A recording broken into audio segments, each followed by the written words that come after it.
Welcome to Vanitha's kitchen. இன்றைக்கி அரைக்கீரை பொரியல் எப்படி செய்யுதுன்னு பார்க்கலாம் வாங்க. அரைக்கீரையை ஒரு 4-5 அப்படியே எடுத்துகிட்டு அந்த அடித்தண்டில் கொஞ்சம் கட் பண்ணி போட்டுடலாம். கீரை தண்டோட அப்புறம் பொடி பொடியாக அரிஞ்சிக்கலாம்.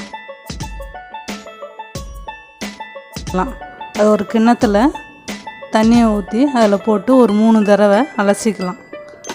வடிகட்டியில் தண்ணி இல்லாமல் வடிச்சிடலாம். ஒரு 5 நிமிஷம் தண்ணி வடிகட்டும்.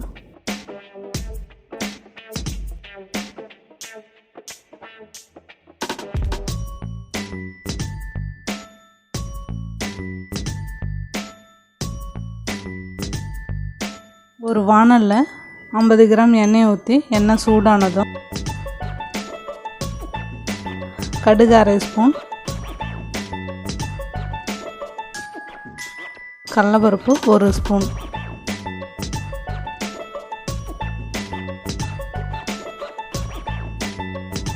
கடலைப்பருப்பு கொஞ்சம் செவந்தோடனே காஞ்ச மிளகாய் ஒரு 3 கிள்ளி போட்டு,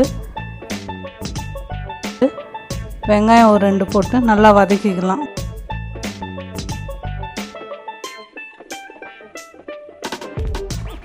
வெங்காயம் வதங்கினோடனே அரைக்கீரையை இந்த வாணலில் போட்டுடலாம். கீரை போடும்போது பாருங்கள் நிறையா இருக்கும், ஆனால் பொரியல் செய்யும்போது முடிக்கும்போது பாருங்கள் கொஞ்சமாக தான் இருக்கும். அதனால் 2 கத்தையாக வாங்கி கூட நம்ம பொரியல் செஞ்சுக்கலாம். சாதத்தில் போட்டு பிசைஞ்சு கூட சாப்பிடலாம். கீரையில் தண்ணி இல்லை, இப்படி இருந்தால் தான் கீரை பொல பொலன்னு பொரியல் இருக்கும்.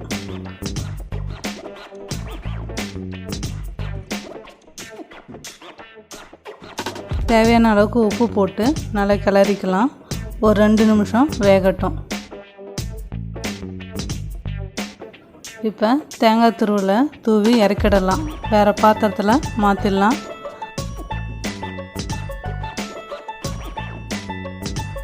அரைக்கீரை கடையில் செய்கிறதோட பொரியல் செய்கிறது தான் நல்லாயிருக்கும்.